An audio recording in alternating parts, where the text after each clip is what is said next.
hustler, baby. Awesome. I just want you to know. I'll let you know. It ain't where I've been. It ain't where I've been. But where I'm about to go. I'm Jess Zaino, and this is the Mothers of Reinvention. Every episode, I sit down with rebel women who share their never-before-heard life stories about that pivotal moment where they reinvented themselves and set their course to success. Today's episode is Muy Caliente. Our guest, our guest is a designer, television host, writer, and bilingual lifestyle expert. She is the mother to 2 little niños and is host of the hugely successful Facebook Live series called Slice. Please welcome to today's show, my friend, Evette Rios. Hola, Oh Evette. my gosh. Hello, hello. What an introduction. Great. That was amazing. I wish that we could all come with like introductions before anybody meets us. Like we should have a Wouldn't that be so nice? pre-recorded. Somebody just hits a play on a phone and then that's said every time you meet somebody. I love that idea. And I feel like it should be built into like our coats or something, some sort of speaker that just amplifies our message. We might have a business idea here, Evette. So I just want to let everybody know how we met. We met at The Chew. The Chew was a show. It was a daily talk show on ABC. And you were a co-host and a correspondent and did unbelievable design segments. And I often was a producer on your segments. And I recall fondly you and I going to a Home Goods for a Christmas segment. And we literally had to get in the production van and drive for however long it was, an hour. And we were like, and I thought, I love you, Evette Rios. I love you. Aww. I felt the same way about you. We had so much fun dancing around in those shopping carts through the aisles. If you hear creatures, it's my cat and dog, and they are a mess. Great. They welcome them as well. Yes. So today we're talking about creating ourselves in the style and design space, basically as it relates to like being on television and how you've reinvented yourself to do that and then have reinvented yourself again in so many ways to just really be a presence on television in regard to your style and design expertise. So I want to know, how did you get started in design? So it's a really, really sort of backdoor way that I got in that I graduated with a degree in biology. I thought I was going to be like pre-med or a scientist or something. I was really into nature. I mean, I still am, but like, really into animals and all that stuff. And then after school, I worked at the Museum of Natural History in the malacology department. And I was drawing mollusks for this like research thing. And I love art and love to draw. And I've always loved that as well. And then the way that science works, I mean, it was kind of news to me, is that you get these grants and you work as long as you've got the funding. And then when the funding is gone, then you stop working. And so there was no more work for me. And I was like, what am I going to do? So I found this, job as a receptionist at an architectural firm. And I ended up working there. I was like, I kind of like this. These people are like creative and cool. And they're always talking about design and they're artsy. And like, I was like, I could get into this. So I just really loved it. They sent me back to school. I went to Parsons to take some design and drafting, color theory classes and stuff like that. And then I really fell into it that way. So I worked at another design firm after that. Well, actually 2 other design firms after that as assistant designers and just really kind of fell into it. And then one of the designers I worked for had a television show on what was the Fine Living Network at the time.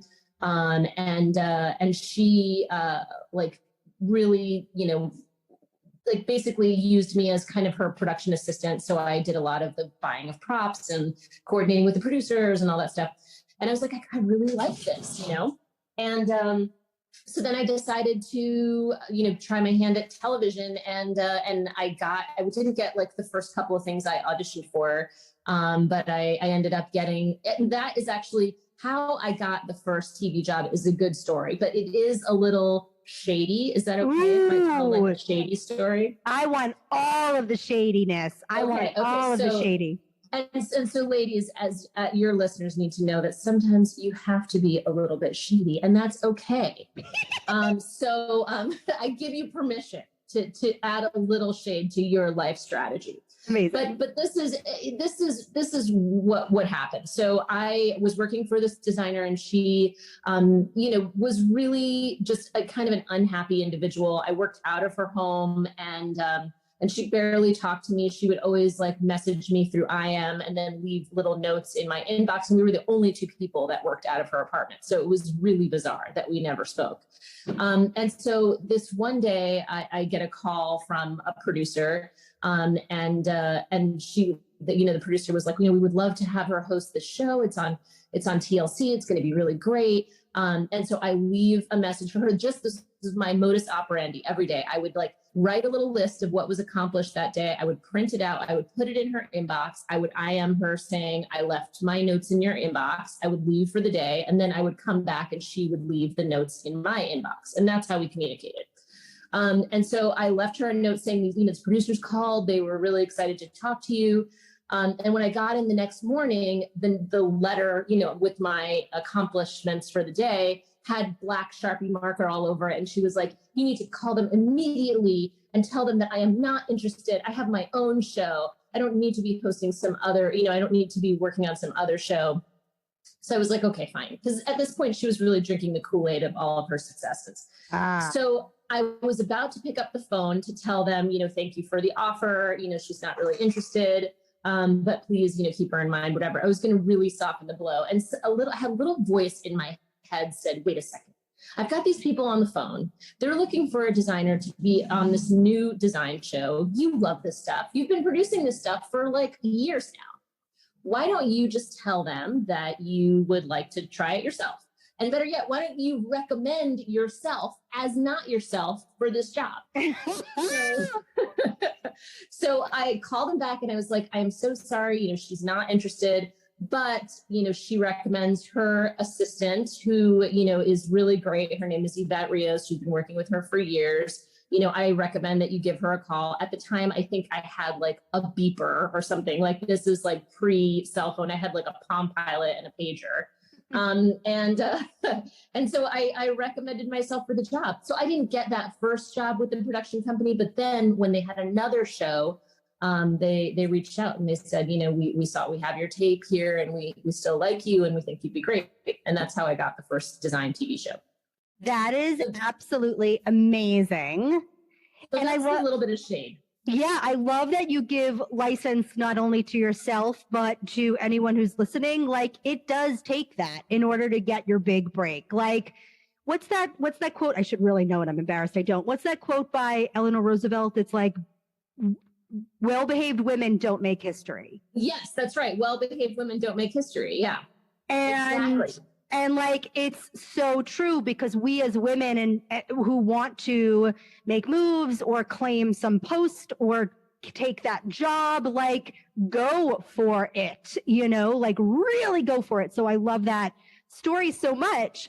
I'm astounded that you worked at a museum and then how did you get, how did you get from working at the museum to like knowing how to put a reel of your work together as a designer and an on-air talent? Well, see, I didn't really have to do that for a while because what I did was because it was just kismet, because it was a time when there were lots of design shows. There was, the show that I first auditioned for was a show called While You Were Out.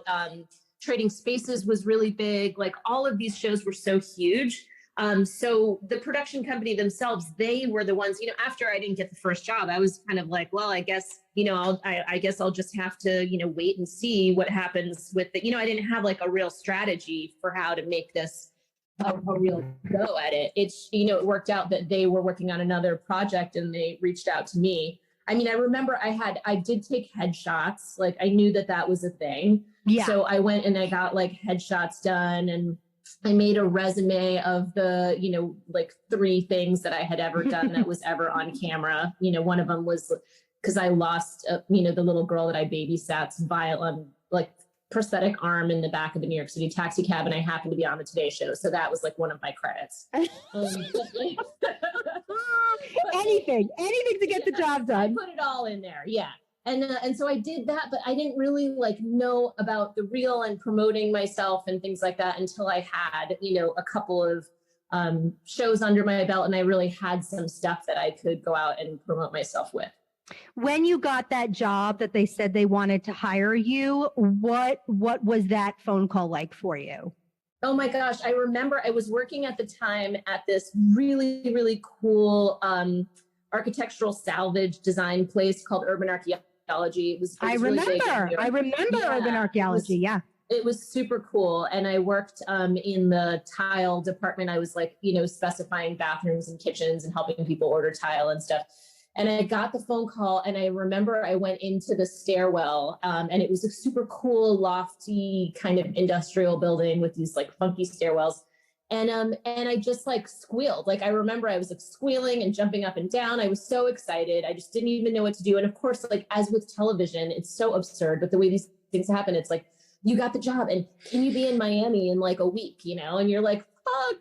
And so then I had to decide, like, what am I going to do about this job? Do I tell them? Do I like take a leave of absence? I wasn't sure if I should, say goodbye to this full-time thing, So it was very like, it was so exciting, but it was also, you just feel so uncertain about how it's all going to play out because, it's just, you have no idea. It's a whole new set of circumstances. Yeah. Do you remember how old you were around this time?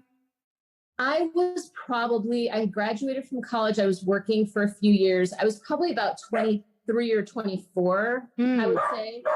See, that's the dog. I was probably about 23 or 24.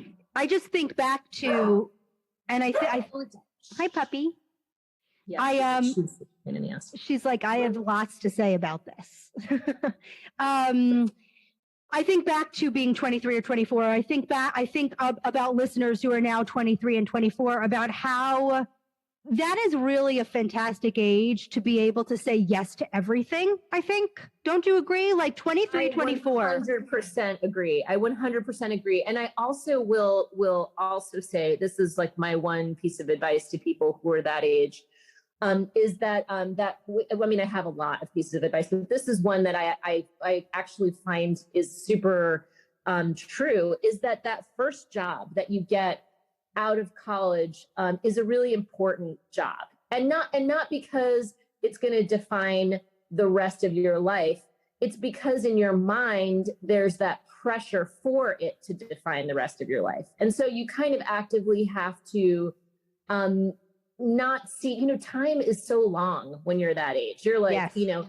6 months is like forever. A year is like, oh God, everything is just like, and the time is going to pass regardless. And I think you just feel like this job, I've already committed a year and a half to this like career, and I need to stay in it because otherwise I'm starting over. And that's just a narrative I think a lot of young people feel like they have. And I think it's bullshit, Yes. I think the reality is, you can start over at any age, period. I mean, it gets harder as you get older, obviously, for a number of reasons, but it's just that first job, I think, for whatever reason, makes, kids, young people feel like they're on a particular track when they're not necessarily. And so I think that's kind of, one thing I tell my nieces, I'm like, just be careful. Don't let that first job define you too much. It's going to open up your world and it's going to be a whole new thing, but don't feel tied to it if it's not something that you can't see yourself doing. And I also think that there's real wisdom in knowing, certainly up where we are over 40, how like you can reinvent over and over and over again, like time. And I'm still reinventing at 44, like looking forward in my life. I'm sure I'll reinvent and reinvent again. I kind of feel like it happens at like 23, 27, 37. There's like decades that we sort of define what we're doing and then sort of shift if we are open to that way of being or living. And age is, again, like that stupid saying, age is just a number. It's true, because at this point, like if I wanted to go back to school and become a doctor right now, there's another 40 years ahead of me. I could practice medicine for the next 40 years. Absolutely. And I think about that all the time because especially, with COVID and the pandemic and everything, it's forced a lot of us to think about like, does my job really matter? Am I really giving back to the world? Like if I died tomorrow, what would my legacy be? Like all of these things. And I've definitely thought like, oh, it'd be awesome to be a doctor and actually have like things to do, right now, and the ability to help people in a very real, tangible way. So the thought has definitely crossed my mind. So maybe Dr. Rios is somewhere down the road. I love the sound. I love the sound of that. Dr. Rios. Right? I love the sound of that. So funny enough, I too hit a period in my life like you where I sort of just said yes. I had a little shade in my life too, where I want to hear this. Yeah. So you were with Fine Living at that time, or that was the conversation you were having. I was with the Style Network, which had just been created by E Entertainment, had created this little sister network called the Style Network. And I had been, at the time, I was doing a music show. I was the co-host on a music show. And I had created a little segment on the music show called Can't Stop the Rock. And I would go on tour with a camera, with bands, and essentially get this really extra R-rated footage of like on tour buses. And essentially I was just a glorified groupie with a camera. That's so fun. Oh my God. But I had this access that, not a lot of people were getting then. And I was a woman, and that was sort of unheard of back then. So, or I was a young girl. Yes. And so I was making my own clothes. I really had my own sort of like New York City punk style, but with a little bit of glam to it. And Yes. I had met Kelly Osbourne on Ozfest when she was a kid, before the Osbournes were a thing on MTV.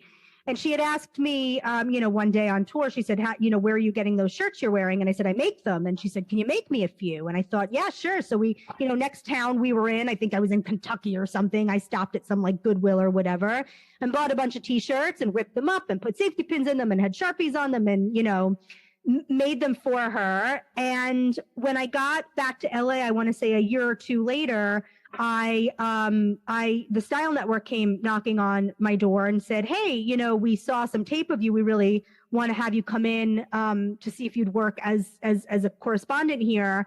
And I went in and they said, well, are you a stylist? I remember going in, I was wearing a pink corduroy Forever 21 jacket that they were like, is that Marc Jacobs? And I was like, do I say it's Marc Jacobs? Yeah. It's $12.99 from Forever 21. And then I was wearing a pair of 7 jeans that I bought off the street in New York City that my boyfriend at the time would call 6.5 jeans. They're more like 7D jeans. They're so expensive. Exactly. And they said, well, we love your jacket. Is this Marc Jacobs? Are you a stylist? And I said, and I kid you not, Evette, I did not know what a stylist was at the time. I did not know what a stylist was. And I said, yes. And they said, who are your clients? And I said, Kelly Osbourne is a client of mine, because essentially, good for you. I guess she was. And from there, they hired me in the room to be the on-air stylist for a show called How Do I Look? And I went on to do I want to say 6, 7, 8 seasons of that show as a stylist. And from that day and from saying yes to that moment, I was very sort of high profile as like a working on-air stylist. And That's amazing. And I had never been a stylist before. I didn't know anything about it. And I created myself as a stylist during that time. So, just about that shade and saying yes, I don't know what that is, but to anybody out there listening, when the opportunity presents itself, always say yes to it. Always. Yes. Never be afraid to sort of tweak what your version of the truth is to make it happen.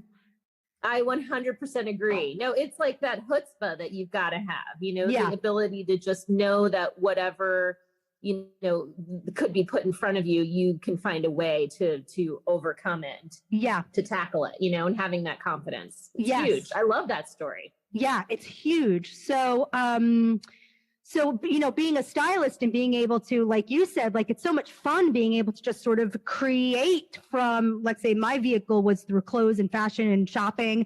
Your vehicle was through putting rooms together and design and home design. And honestly, I don't want to say party throwing, but you have an incredible eye for design. I want to know about, like, obviously you were drawing these mollusks and then you were working on air, but like your actual talent for design is pretty amazing and really aspirational. Like, what does that look like to you? What is your creative process? How do you come to ideas when you're working with design as someone who wasn't really educated in it?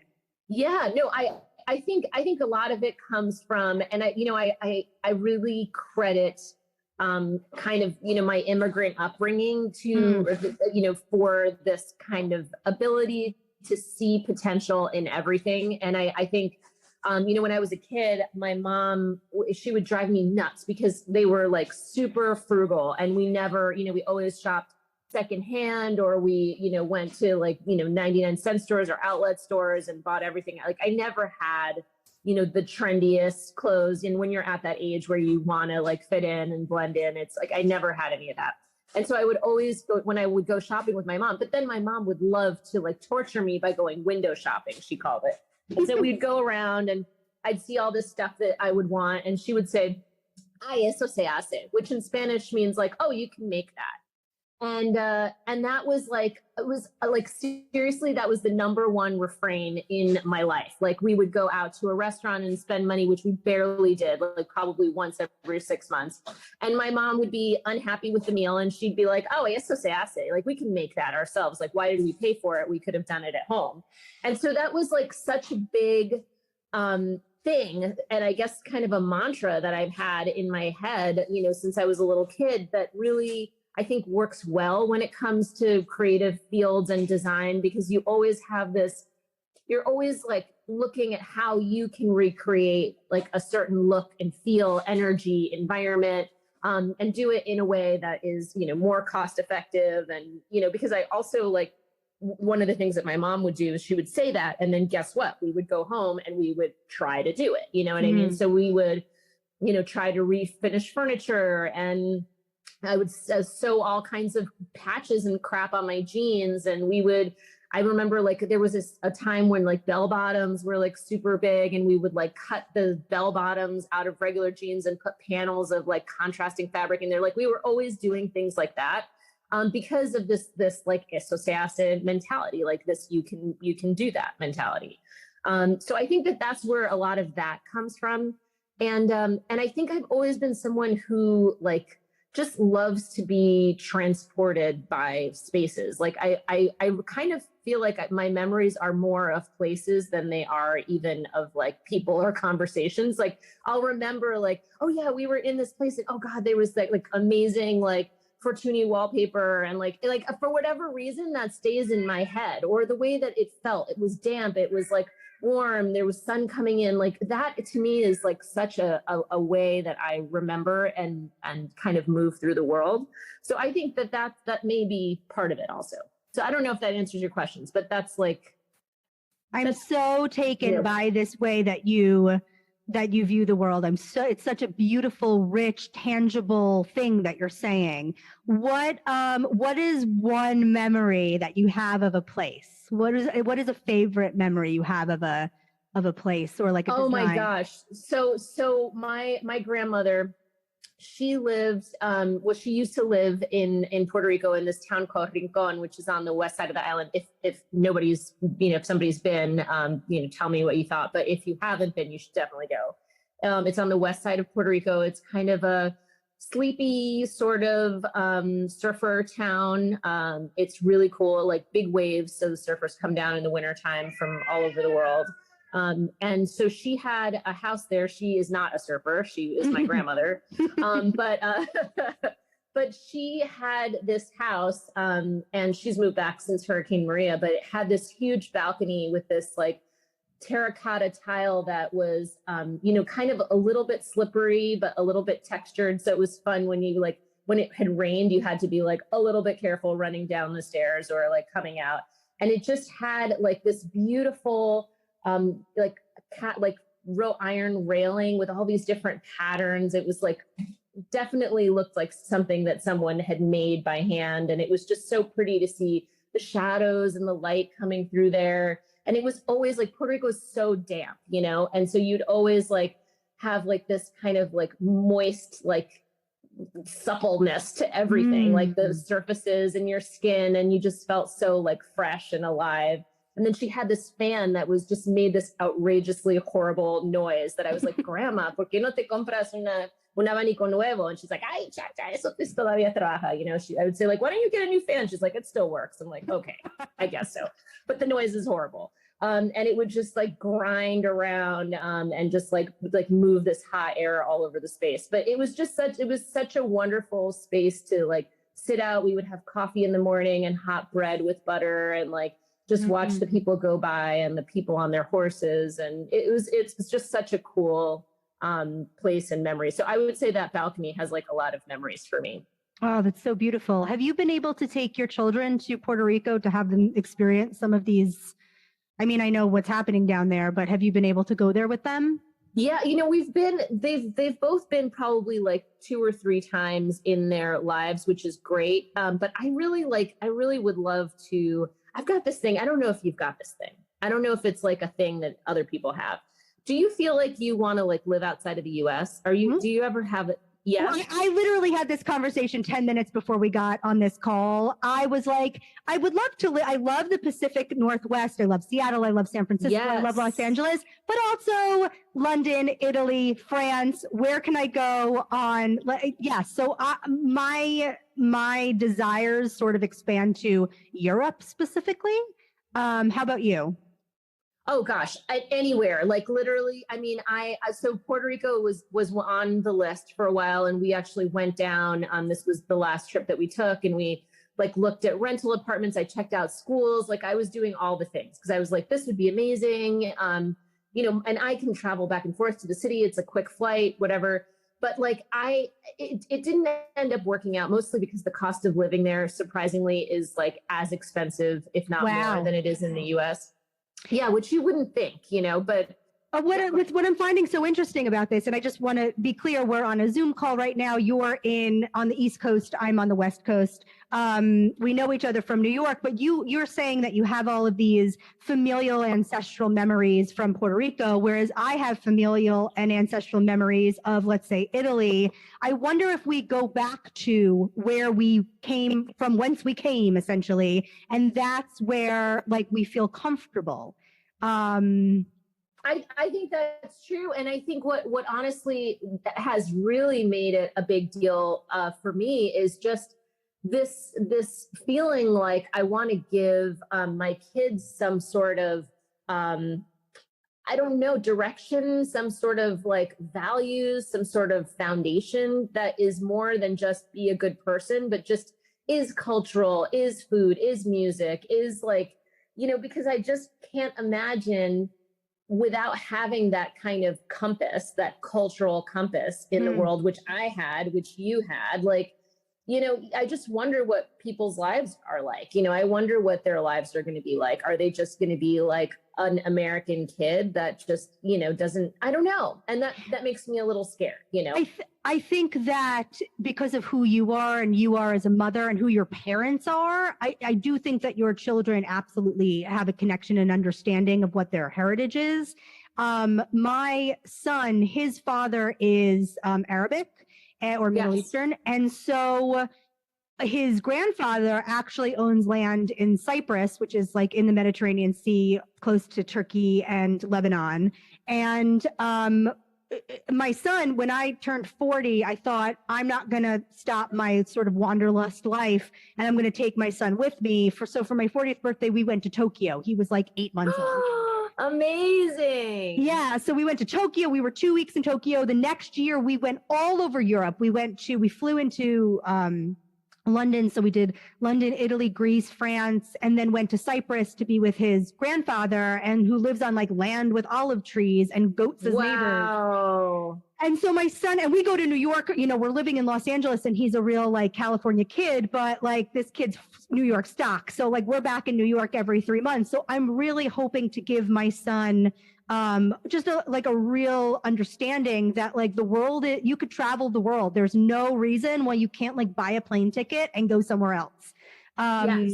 You know, obviously that's privilege, I'm assuming. So forgive me if I sound like privileged in that statement, but it's kind of true. Like save up the pennies. And like, if you choose to make travel and the world your priority for your family, like it's a doable thing. It doesn't need to be so expensive and you can do it.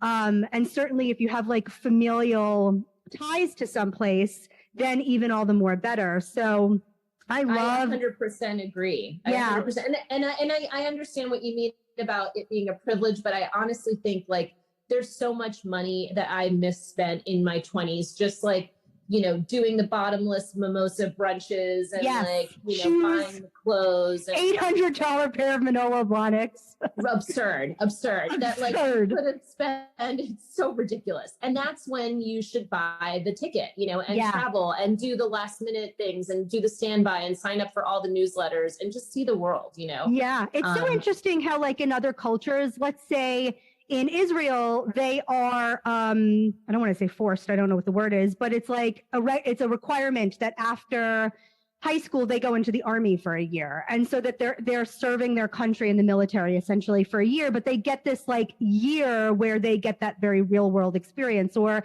in Europe, a lot of those kids go on like the backpack sojourn or the hostel sojourn for a year and take off. Like, I would love it if, you know what, I would love it if America had something like that. And, or I just want to say to whoever's out there listening, who's in that sort of, you know, 18 to 24-year-old category demographic, like, buy yourself the plane ticket. Like, go do the thing. Ask your parents for the money if you can. Sell some candy on the corner, whatever it is to get that plane ticket for you to actually say, I'm going to branch out and go. Like, if you're listening to this is the sign to go do it. I 100% agree. Do it. Yeah, just do it. Yes, I could not agree more. Agree more. And also in regards to like reinventing yourself or creating yourself, like when you go to another land, you are fully inspired by the colors, the culture, the way people speak, the way people interact with one another, what the etiquette of a place is. And it like is incredibly inspiring to ingest all of that as a person. Yeah, I agree. And I think the other thing is too, when you also like don't speak the language and you don't know your way around, you are kind of relying on those like very creative parts of yourself. And you just kind of fall in love with yourself because you're like, shit, I got to the train station. I don't know how the hell I got here. It's so true. Like, oh my God, I am awesome. Like, I figured out how to buy a train ticket and I don't even speak Russian, and I did it. It is a pat on the back for sure.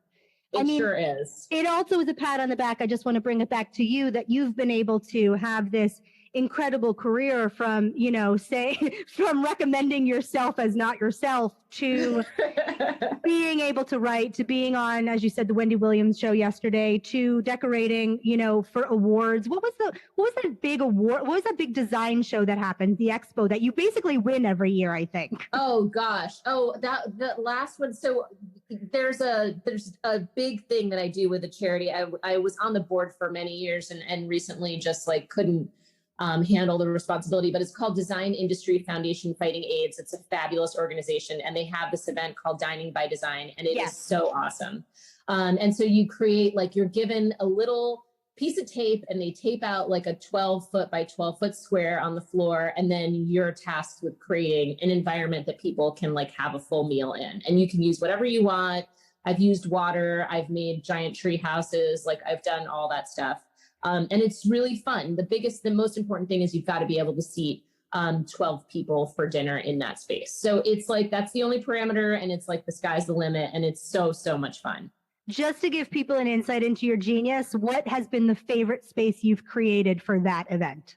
Oh gosh. Oh my gosh. The rain one, I think, was amazing. I thought about this idea of like having a room that was surrounded by water. And I was like, how do I make it rain? And I've got this like really kind of mad scientist builder friend, and the two of us are really dangerous if we're together, and especially if we smoke pot. But like we were like, why don't we find a way to, make this like PVC frame and pierce these holes in it, and we can pour water through it, and it would just cycle this like gentle rain in this room. And it turned out it was amazing. It was and we lit it so that the lights like sparkled. It was just so beautiful. And so while you were sitting in there, it was just like you were surrounded by this water feature. It was like really awesome and just a super like immersive experience. It was really, really cool. That one was probably my favorite. That sounds incredible. What are you working on now that you're redesigning or designing? Okay, so I talk about reinvention, and I haven't really like talked about this publicly yet, but I really love, homes. Obviously, that's kind of my, my sweet spot, and spaces and all that good stuff. So I just bought a building in Allentown, Pennsylvania, which is, about an hour and a half from New York City, about an hour from Philadelphia. It's kind of I would say it's sort of like a mini Detroit, in that it was a city that had, booming manufacturing industry, and like, that all went away. And so it's going through this resurgence of, artists and, immigrants moving there and all this good stuff. So anyway, I bought this 10,000 plus square foot building. And oh my God. Oh yeah, it is crazy. And it is filled. I bought it from this like amazing woman who was a caterer locally in the area. And she, incredible. We've become really good friends. She still lives there. We're like renting it back to her for a couple months. But anyway, she is leaving all of her stuff. And when I mean all of her stuff, it's like, it is a hoarder's paradise. Like there is so much stuff there. I mean, between the pots and the pans and the plates, I mean, literally probably, 1,200 plates. Like, I mean, just so much stuff. So I need to really figure out how I'm going to use it. I want it to be, a space where people in the community can come together and, learn recipes and talk about food, and I can have a design studio and all of these big ideas that I want to do with this building. And I like every day I'm like, how can I get started, and what can I do, and how can I make this like meager amount of money that I've allotted to making this all happen, actually work. So it's going to be exciting. It's a whole new phase in my life. Our kids are going to be, we're going to be living there. It's going to be a whole new thing. And it'll be, it'll be interesting. It's going to be quite the shit show. I mean, hopefully in a good way. This is unbelievable. And I'm just so inspired by your strength and your vision, and this desire to really build something out that not only gives back to a community, but gives to a community and gives to you as well, and to your family. And it's just beautiful. I had another podcast episode with my friend Khalees, who she bought, you'll have to listen to that. She bought a farm and decided to like... I saw the pictures of the cow. I was wondering, is that her cow? Yeah, so she has 2 cows and no less than a dozen goats and chickens and turkeys and all the things. And they bought an enormous farm, and her husband and her 2 children are living out on the farm and creating something that is sustainable to the earth, to the family, to the community, all of it. So I would love to connect the 2 of you, because you are pioneer women who are really forging a space from nothing and making something that is so culturally important in so many ways, not just for like who your ancestry is, but who your community is, but who you are, but being a woman who's doing it. Like there is really a sense of power and strength. And I just think the feminine divine is just all in the unbelievable magic of what you're doing. Outside of us talking right now, like I'm so happy to sit down and brainstorm with you how you can like monetize and not capitalize on it. Oh gosh, girl, I'm into it. You are, like, I'm into it. She is like a big idea whisperer. Like I don't even know. Like I feel bigger when I'm in her company, if that's even possible. She's someone who just brings out the best in everyone that she's around, and it's just like it's the best. I like I need my daily dose of Jess. I do. Oh, thank you for saying that, my love. Thank you. Yes, and I I'm feel the obsessed with same- Please, I gotta say, Yeah. the milkshake song was on like steady repeat that summer, and she's unbelievable. She is unbelievable. Well, now she's making her own milk from her own cows and making her own milkshakes over there on the farm. I love it. So for you, my love, what really from this conversation, the takeaway is, don't be afraid of shade. Right? Don't let that first job out of college define you. Know that age is just a number and you can reinvent it anytime. Right? All of that juiciness. Yes. Thank you. I want to give a big gracias to my hot mommy, Evette Rios, for coming on the pod this week. Be sure to like, subscribe, and leave your rebel stories of reinvention on our show page. I know I would love to read them, and I know others will too. So I'm Jess Zaino, and this is the Mothers of Reinvention. Adios. Yeah. Adios. Uh-huh.